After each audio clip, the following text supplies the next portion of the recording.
Salut à tous, j'espère que vous allez bien, que la famille se porte bien. Aujourd'hui, une nouvelle vidéo, on se voit ensemble, le nouveau, celui-là de 2024, donc le Tiguan, Volkswagen Tiguan. Donc on a plusieurs séries, on a la série 150 chevaux, 193 et normalement ils ont rajouté un modèle d'entrée de gamme à 122 chevaux.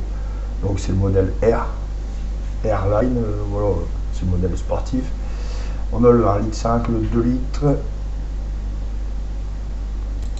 Je vous laisse regarder les 2-3 petites images qui se passent derrière, franchement. Alors, le célèbre Grinardo qui a été conçu par Audi. Alors, il est un petit peu changé sur Volkswagen, légèrement, il est plus à son bruit, mais on reste sur une base du Grinardo, comme beaucoup de marques ont pris le Grinardo, ils l'ont modifié à leur sauce. Alors, beaucoup de passionnés qui adorent le Grinardo. Dites-moi en commentaire ce que vous en pensez. Donc le Tiguan 2 Airline. Alors, donc ils nous ont mis le TDI à 150 chevaux, qui sera rejoint par sa version 4Motion de 193 chevaux, et ils vont nous rajouter un entrée de gamme à 122 chevaux.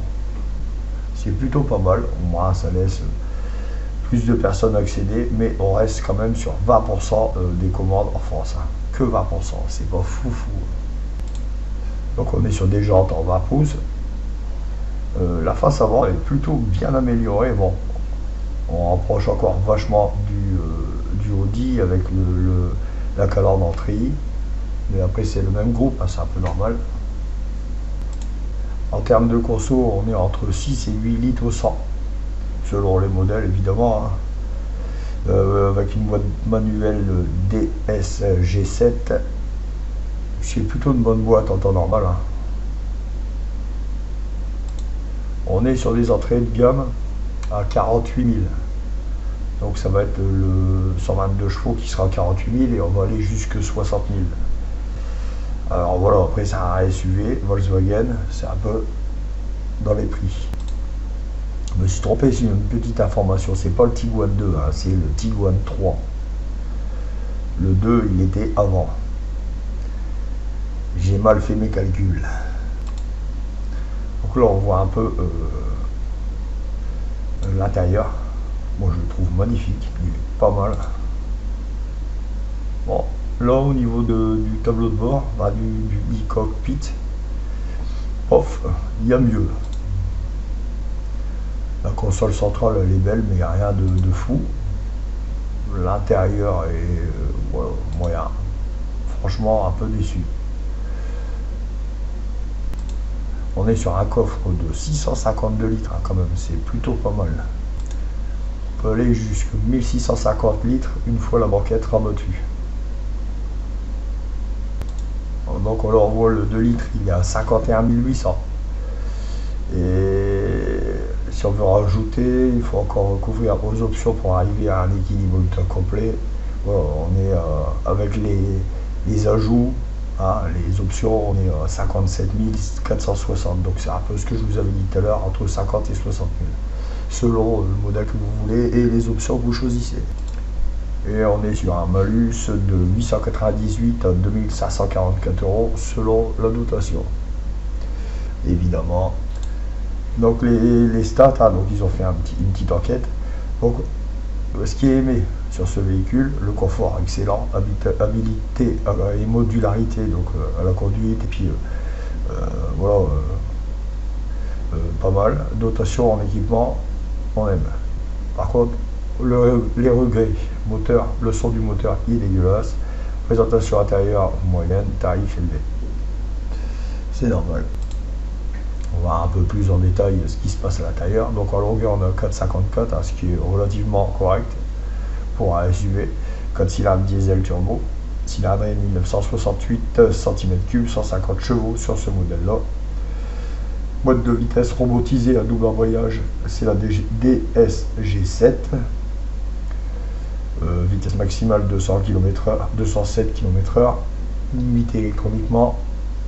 Et le pays de production, c'est en Allemagne. 8 chevaux fiscaux. Le malus au pot, 770 euros. Le malus CO2 entre 898 et 2544 euros, ce qu'on a vu tout à l'heure. Ici on voit les différents modèles, hein. Donc le Airline. En plus du Live Plus, il y a le bouclier avant et arrière Airline, projecteur anti-brouillard, bandeau lumineux avant et arrière, siège sport, siège conducteur massant, pédalier en aluminium, jante en alliage de 19 pouces. Donc 51 800. Élégance, il y a 53 100. Le bouclier standard avec insert chromé, caméra 360, conduite semi-autonome du niveau 2, projecteur adaptatif, siège chauffant et massant, avion motorisé main libre, donc avec le petit pied en dessous du pare-choc, et les jantes de 18 pouces.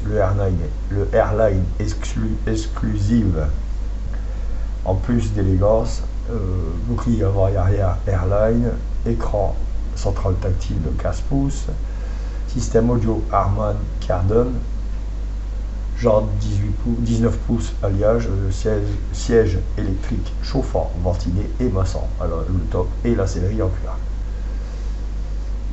Après on peut rajouter les options. C'est plutôt pas mal en vrai, hein. Donc voilà, pour finir, on va regarder 2-3 photos.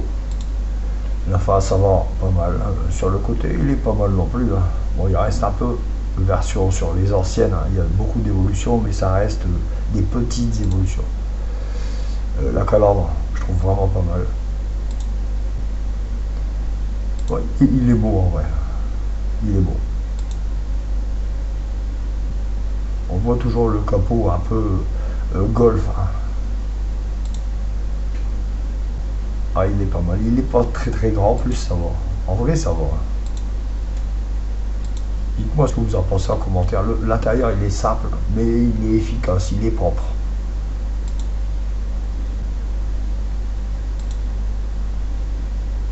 Ouais, je le trouve pas mal, hein. Avec l'intérieur cuir, c'est magnifique. Après, ça reste toujours sobre, hein. Il n'y a rien d'exceptionnel. C'est assez droit. Le coffre, on l'avait vu, hein, c'est vraiment pas mal. Ouvert. 1650 litres, hein, ouvert. Et 600, presque 700 sans ouvert la banquette arrière. Alors les jantes, ouais, bon, peut mieux faire. L'arrière, ouais, ça va. Ouais, non, il est pas mal. Donc je crois que c'est le dernier de la série Tiguan. Et ils vont nous changer de modèle après.